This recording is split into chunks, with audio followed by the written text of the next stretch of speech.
Bismillah. Assalamualaikum warahmatullahi wabarakatuh. Kepada dosen tutor yang terhormat, saya Isma Nur Faida dari Prodi Pendidikan Guru Sekolah Dasar, Fakultas Keguruan dan Ilmu Pendidikan.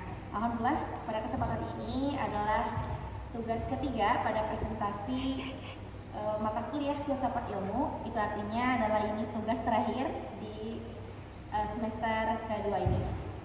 Pada kesempatan kali ini, saya akan memaparkan mengenai pilar-pilar pendidikan dan relevansinya di era digital berdasarkan pemikiran Ki Hajar Dewantara sebagai Bapak Pendidikan Nasional Indonesia.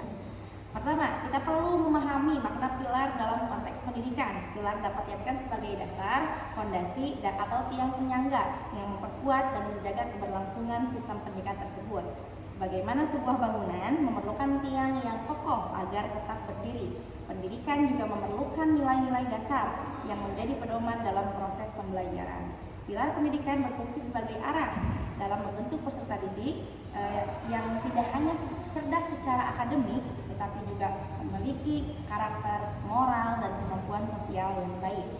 Ki Hajar Dewantara merumuskan 3 prinsip pendidikan yang hingga saat ini masih menjadi landasan pendidikan nasional, yaitu yang pertama ada Ing Ngarso Suntulodo, yang kedua Ing Madya Mangunkarso, dan yang terakhir adalah Tuturi Handayani. Kita bahas satu persatu. Prinsip pertama, Ing Ngarso Suntulodo berarti di depan memberikan teladan. Seorang pendidik harus menjadi contoh yang baik bagi peserta didik dalam bersikap, berperilaku, dalam disiplin, kejujuran, dan tanggung jawab. Guru tidak hanya berperan sebagai penyampai ilmu, tetapi sebagai figur yang dapat diteladani oleh peserta didik. Kemudian selanjutnya, prinsip kedua, Ing Madya Mangunkarso, yang berarti di tengah membangun semangat. Guru harus hadir bersama peserta didik, membimbing, memotivasi, dan menciptakan suasana belajar yang menyenangkan. Selanjutnya, prinsip ketiga ada Tuturi Handayani, berarti di belakang memberikan dorongan.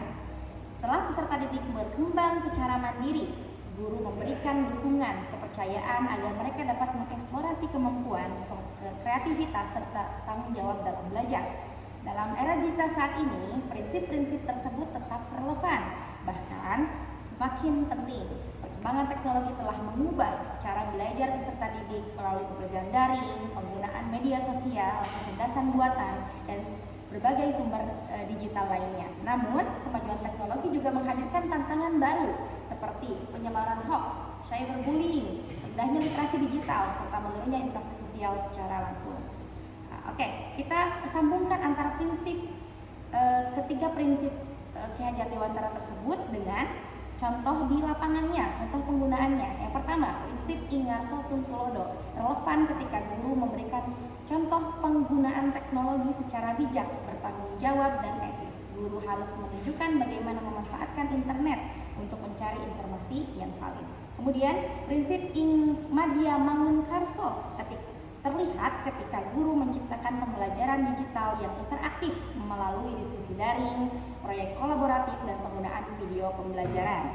Sementara itu yang terakhir, prinsip Tuturi Handayani diwujudkan dengan memberikan kesempatan kepada peserta didik untuk belajar mandiri, melakukan eksplorasi pengetahuan, mengembangkan kreativitas, dan menghasilkan karya melalui teknologi digital tersebut. Baik, dari ketiga prinsip tersebut, menurut saya, pilar-pilar pendidikan dari Ki Hajar Dewantara dapat menjadi solusi terhadap berbagai persoalan pendidikan nasional saat ini. Ketika pendidikan menghadapi tantangan perubahan teknologi yang sangat cepat, ketiga prinsip tersebut tetap memberikan arah yang jelas. Pendidikan bukan hanya tentang transfer ilmu, tetapi juga pembentukan karakter, membangun kreativitas, dan perkembangan dan pemberdayaan peserta didik. Dengan demikian, meskipun zaman terus berubah, nilai-nilai pendidikan yang diwariskan Ki Hajar Dewantara tetap relevan sebagai fondasi dan dalam membangun pendidikan Indonesia yang berkualitas, berkarakter, dan mampu menjawab tantangan era digital. Mungkin sekian pemaparan presentasi saya pada kesempatan ini. Terima kasih. Assalamualaikum warahmatullahi wabarakatuh.